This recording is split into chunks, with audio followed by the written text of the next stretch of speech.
Assalamualaikum warahmatullahi wabarakatuh. Selamat berjumpa lagi. Pada video pembelajaran kali ini, kita akan membahas materi PPKN kelas 9 SMP bab 3 bagian A, hakikat dan teori kedaulatan. Mari kita simak bersama-sama. Terima kasih.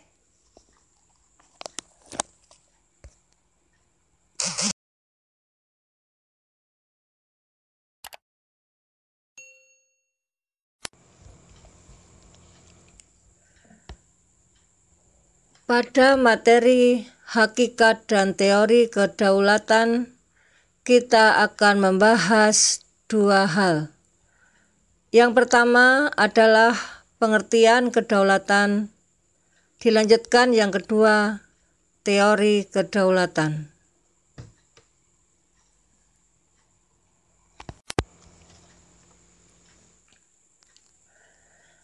A. Hakikat dan teori kedaulatan. 1. Pengertian kedaulatan. Kata kedaulatan berasal dari bahasa Arab, yaitu daulah, yang artinya kekuasaan tertinggi.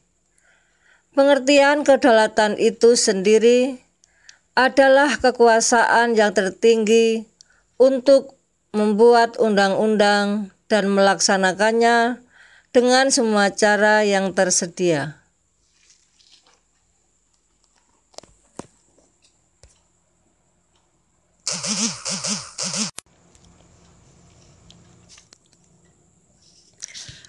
Kedaulatan rakyat membawa konsekuensi bahwa rakyat adalah pemegang kekuasaan tertinggi dalam kehidupan bermasyarakat dan bernegara.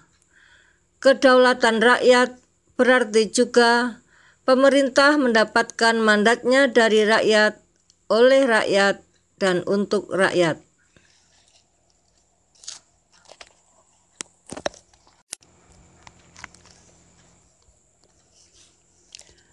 Pemerintahan oleh rakyat mengandung pengertian bahwa pemerintahan yang ada diselenggarakan dan dilakukan oleh rakyat sendiri.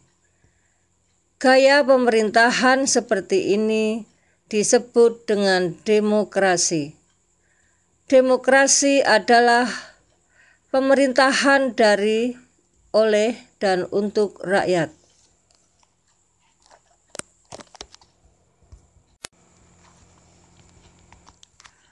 Menurut pendapat Jean Bodin, seorang ahli tata negara dari Prancis yang hidup di tahun 1500-an, kedaulatan adalah kekuasaan tertinggi untuk menentukan hukum dalam suatu negara.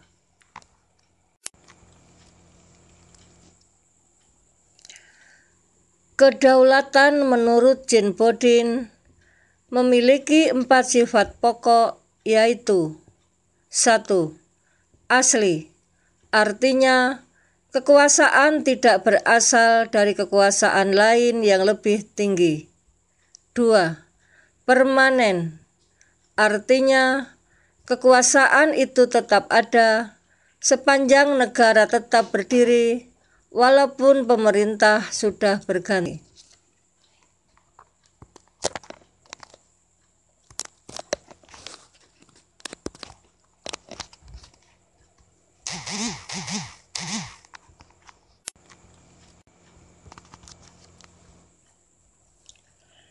3. Tunggal, artinya kekuasaan itu merupakan satu-satunya dalam negara dan tidak dibagikan kepada badan-badan lain. 4. Tidak terbatas, artinya kekuasaan itu tidak dibatasi oleh kekuasaan lain.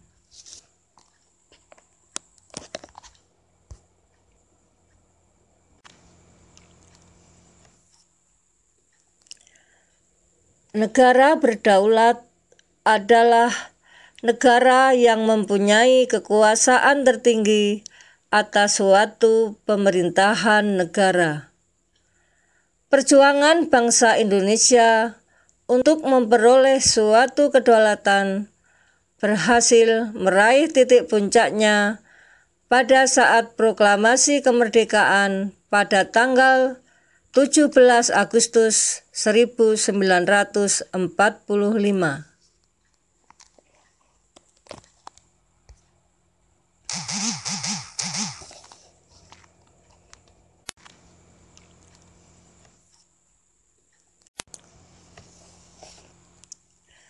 Adanya pemerintahan yang berdaulat merupakan salah satu unsur konstitutif dari sebuah negara merdeka secara de facto, di samping harus memiliki rakyat dan wilayah.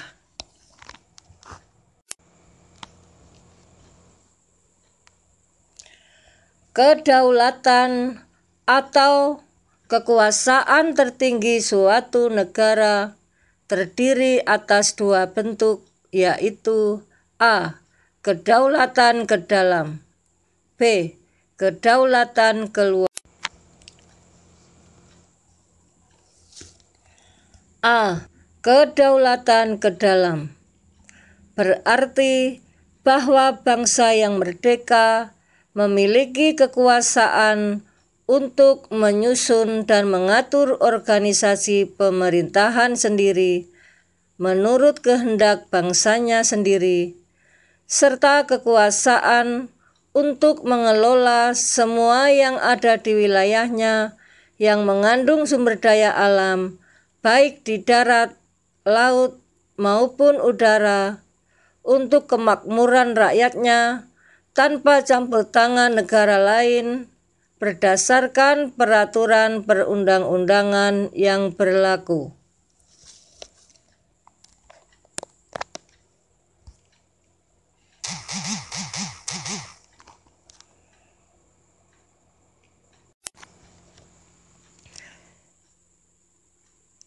B.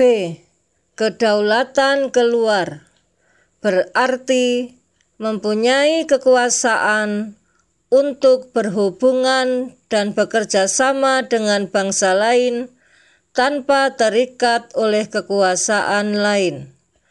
Contoh pelaksanaan kedaulatan keluar antara lain mengadakan perjanjian dengan negara lain, menyatakan perang atau perdamaian, ikut serta dalam organisasi internasional, dan sebagainya.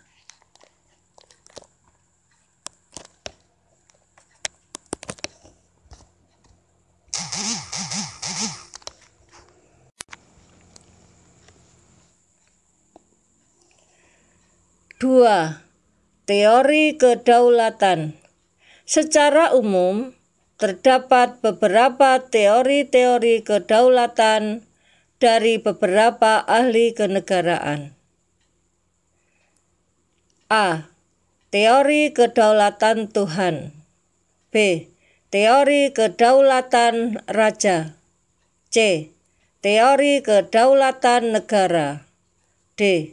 Teori kedaulatan hukum. E. Teori kedaulatan rakyat.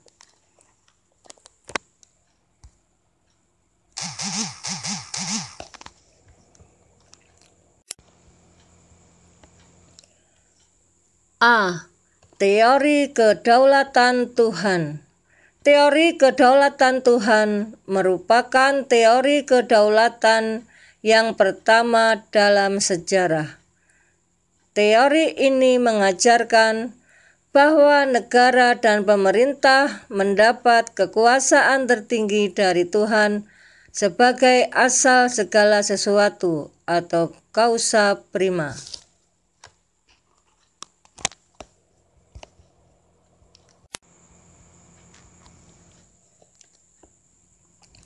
B. Teori kedaulatan raja.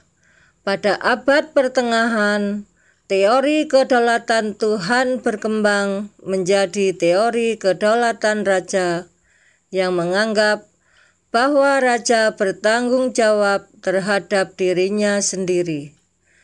Kekuasaan raja berada di atas konstitusi.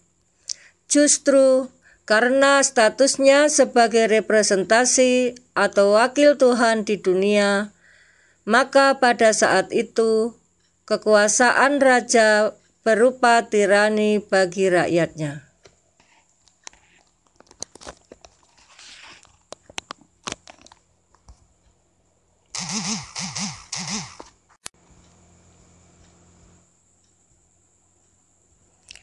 C. Teori kedaulatan negara. Menurut teori kedaulatan negara, kekuasaan tertinggi terletak pada negara. Sumber kedaulatan adalah negara yang merupakan lembaga tertinggi kehidupan suatu bangsa. Kedaulatan timbul bersamaan dengan berdirinya suatu negara.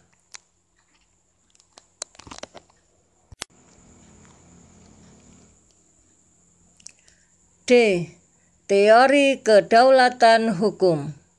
Berdasarkan pemikiran teori kedaulatan hukum, kekuasaan pemerintah berasal dari hukum yang berlaku. Hukumlah, baik tertulis maupun tidak tertulis, yang membimbing kekuasaan pemerintah. Kekuasaan hukum merupakan kekuasaan tertinggi dalam negara. Hukum bersumber dari rasa keadilan dan kesadaran hukum. Negara melindungi hak-hak warga negara dan mewujudkan kesejahteraan umum.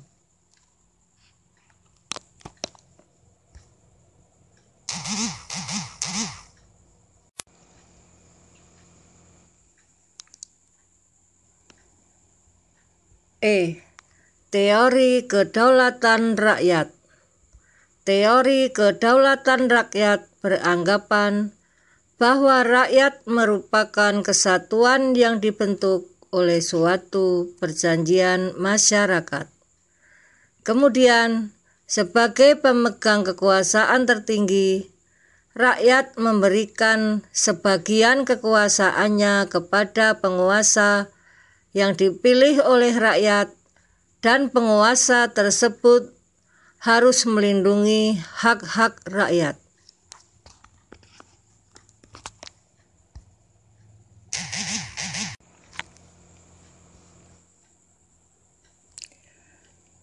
Berikut beberapa pandangan pelopor teori kedaulatan rakyat. A. John Locke. John Locke menyimpulkan bahwa terbentuknya negara melalui 1. Pactum unionis. 2. Pactum subjectionis.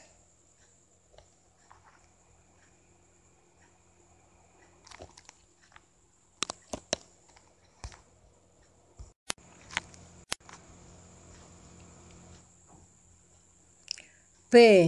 Montesquieu, seorang ahli dari Perancis, berpendapat bahwa agar kekuasaan dalam suatu negara tidak terpusat pada seseorang, kekuasaan dalam suatu negara dibagi ke dalam 3 kekuasaan yang terpisah atau separate of power.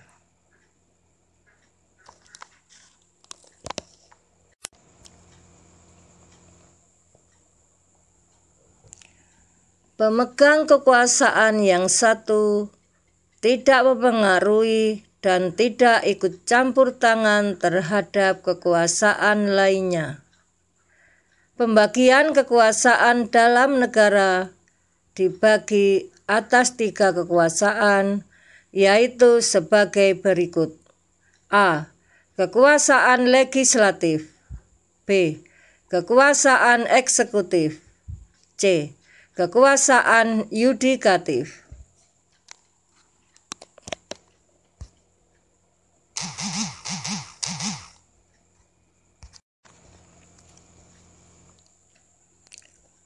A. kekuasaan legislatif, yaitu kekuasaan untuk membuat peraturan perundang-undangan dalam suatu negara. B. Kekuasaan eksekutif, yaitu kekuasaan untuk melaksanakan peraturan perundang-undangan yang berlaku.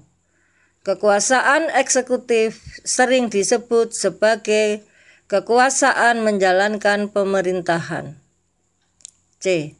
Kekuasaan yudikatif, yaitu kekuasaan untuk menegakkan peraturan perundang-undangan yang berlaku apabila terjadi pelanggaran. Kekuasaan yudikatif sering disebut sebagai kekuasaan kehakiman.